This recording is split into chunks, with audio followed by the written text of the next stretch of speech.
moment his thought was, "Now you bear the scars. Now you smell the fear. We are finally the same."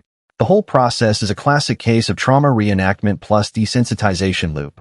Childhood punishment and humiliation revenge using the same symbol, using extreme control to fill the void of inner emptiness and powerlessness. Psychologically, this points to severe cognitive dissonance and identity distortion. He wasn't enjoying violence for its own sake. He was using it to complete a sick ritual of equality. American friends, does that send a chill down your spine? This is a real-life portrait of how a brain can crash and burn under long-term trauma. It is a stark reminder that many seemingly sudden, extreme actions have a long psychological runway. The hallmark of this case is desensitization escalation. Psychology calls this a behavioral reinforcement loop. Initially, stealing shoes brought a thrill. Then he needed a stronger stimulus, from tying shoes together to making contact with actual people, culminating in abducting 4 women and performing physical modifications.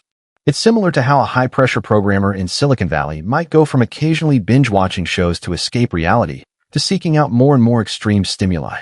The brain's reward system demands higher and higher doses until it spirals completely out of control. Joe took the childhood humiliation of being called a freak and the adult insult of being called centipede and projected it back onto his victims. By creating a 4-bodied centipede girl, he sought his own twisted redemption, turning others into what he once was so he would no longer be alone or the other. This is an extreme form of mirror projection. Many adult victims of childhood bullying exhibit similar, though much less severe, psychological patterns.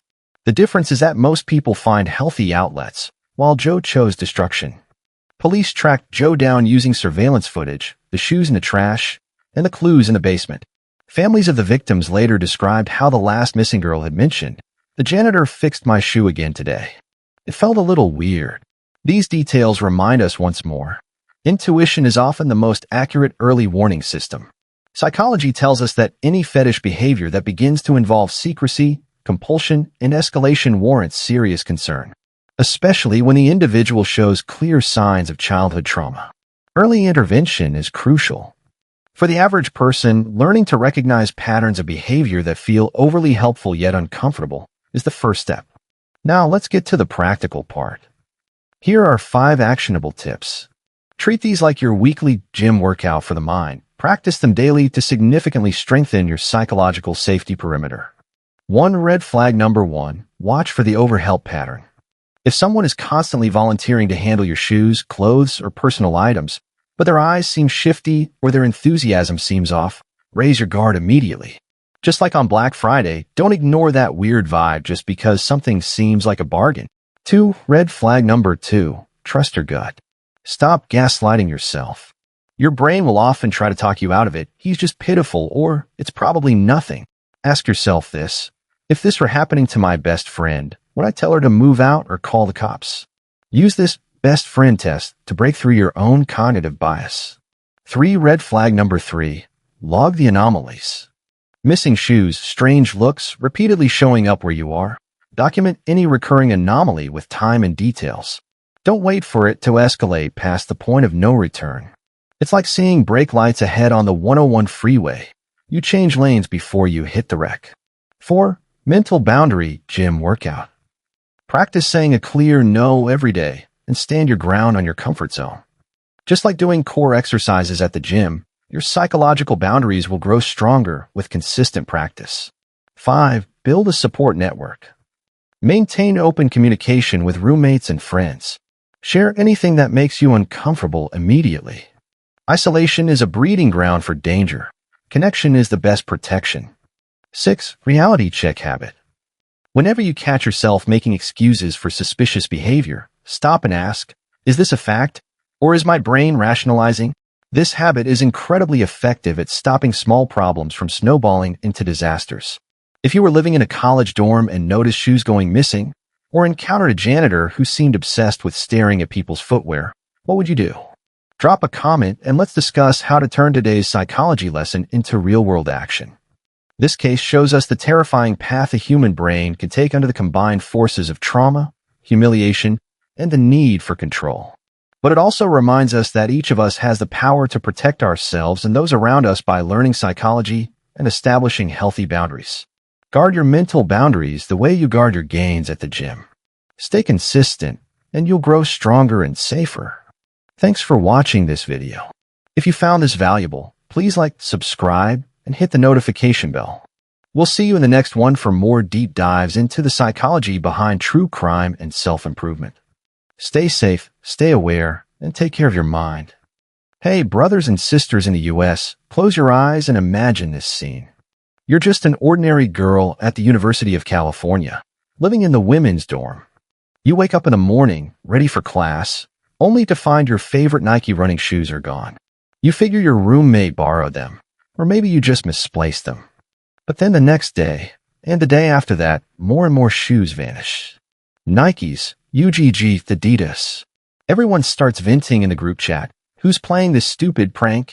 Until one day, you spot a few shoes tied together grotesquely in the trash can, shaped like a centipede. Even more horrifying, shortly after, 4 female students go missing, one after another. Today, let's talk about this real-life horror case that happened right in a UC dormitory, the complete story of the janitor with a foot fetish who went from stealing shoes to creating a human centipede girl.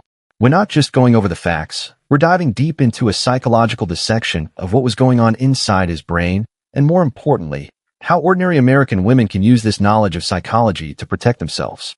It all started in the fall semester of 2023. The janitor, Joe, was in his 40s. He looked ordinary and reliable, handling ID checks, maintenance, and patrols every day. Girls often asked him to fix a leaky pipe or move something heavy, and he always smiled and obliged. Phase 1, the shoe theft. After 11 p.m., when the dorm halls went quiet, Joe would use his master key to slip quietly into the girls' rooms or the hallway.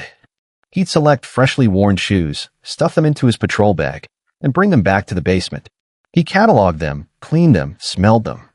Then, using tape and string, he'd connect several shoes head to tail, forming a twisted centipede shape before tossing them in the trash or hiding them in a corner. Phase 2, the kidnapping. This escalated to abduction. The first victim was drugged on her way back from the library to the dorm and dragged to an off-campus warehouse. The second and third disappeared in similar fashion over the following weeks. Joe's need for control was spiraling. Mere shoes weren't enough anymore. Phase 3, the horrific peak. He kidnapped a 4th girl. Inside the warehouse, he carried out an extreme act of physical modification. He used a scalpel to precisely sever the hands and feet of the first 3 victims.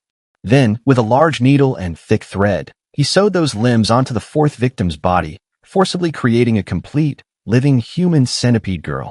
He was utterly calm throughout the entire process, as if completing a work of art.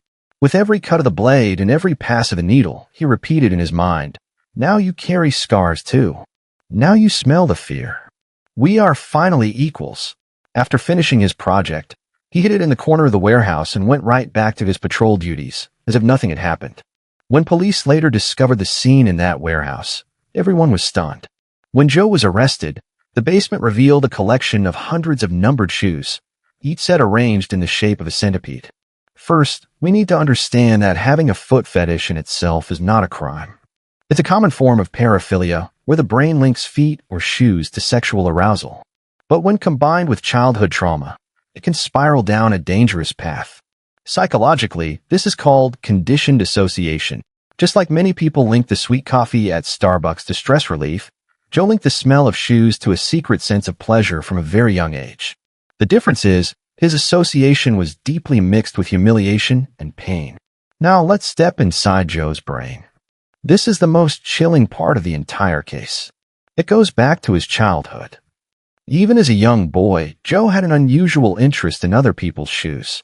He loved secretly sniffing them. To him, that smell was both mysterious and inexplicably comforting.